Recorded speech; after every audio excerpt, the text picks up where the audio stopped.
Taika Waititi is doubling down on metooing Thor, and somehow I'm not surprised. Before I get started, I'd like to kindly ask that you hit the like button, and please subscribe to the channel for more content just like this. All I'm offering is the truth, nothing more. So when the first full trailer for Thor Love and Thunder was released about a month ago, I brought up in my reaction video how I was somewhat surprised that the naked Thor scene contained in that trailer was okayed by Disney. Especially since we are living in a post-#MeToo world, where people are very sensitive about these things. Let's face it, people are sensitive about everything anymore. S-O-F-capital-T, soft, huh? For those that don't know, the scene in question involves Zeus, played by Russell Crowe, flicking away Thor's outfit, leaving him shackled, naked, and in the middle of an arena for everyone to gawk at. And it's framed as if this is being done against his will. And I simply pose the question, if this was done to a female character, would there not be outrage? The mob would be gathering hashtags as we speak to come to a fictional character's defense. Because, you know, most people can't differentiate between real life and fiction anymore. What is real? How do you define real? Now, to be clear, this scene didn't affect me in the slightest when I watched it, but I am here to point out double standards when I see them. Interestingly enough, nobody on social media, nobody in the media, and no bleeding heart celebrities seem to have a problem with this scene. In fact, the scene became the most paused and replayed part of this clip, according to YouTube. Get the fuck out of here! No, I cannot, it's serious! Now, we all know why that is. It's because sex sells. And that's never changed as much as people like to say otherwise. I'm a child of the 80s and 90s. Sexuality was a huge part of my entertainment, and I loved it for it. The issue is that outside forces have set a new precedence now that this is no longer okay. Why? The problem for me is that daily we are told that we need to stop sexualizing female characters. This is why every female in the MCU is now required to wear a turtleneck or fucking potato sack. I'm told that they don't exist to be eye candy for me. Chris Hemsworth, on the other hand, we can parade him around butt-ass naked, and no one seems to give a shit about that. It's curious, isn't it? Do you want to know why it's okay to do this to a character like Thor? Well, first of all, it's because they've turned Thor into a joke. His character has been humiliated on screen for years now. And this is pretty much just icing on the shit cake at this point. Why do these things always happen to me?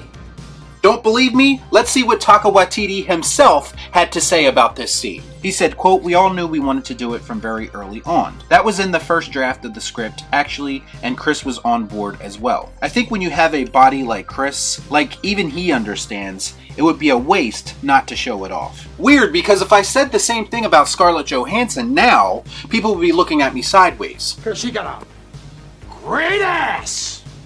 And somehow, a character like that, where sexuality is a huge part of that character, she's more covered up than she's ever been. But Chris Hemsworth was okay with this scene, so I guess that's all that matters. I thought every movie we make was about sending a message, though. About desexualizing people, and not treating them like a piece of meat. But I forgot, Thor is a different situation. You see, he's a male character. He doesn't really matter.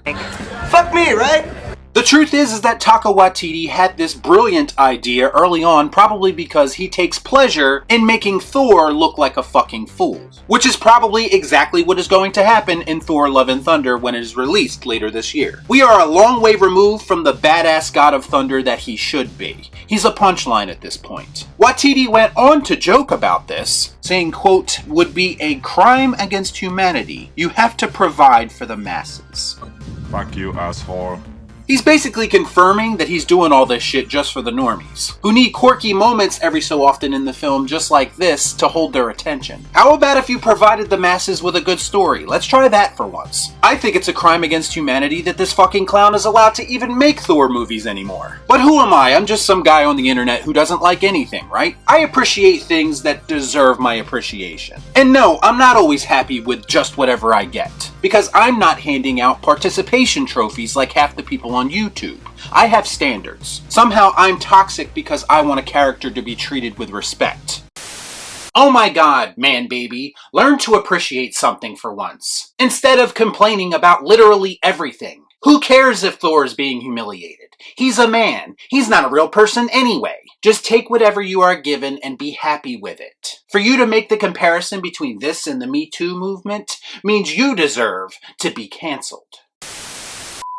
Some of these people make me fucking sick because they just consume whatever shit Disney puts in front of them. And because of that, the rest of us have to suffer through the cringe. Taika Waititi is a terrible director in my opinion, and he's already proven that he takes pleasure in destroying character mythos. And this is the guy that some people look to as the savior of comic book movies. And now he's gonna save Star Wars too, right? The MCU has turned into a shit show of epic proportions, and Marvel Studios has no one to blame but themselves. How about you hire people who actually understand the characters that they're writing for, and then maybe you might get a better product. That makes sense. Y'all be cool. Nah.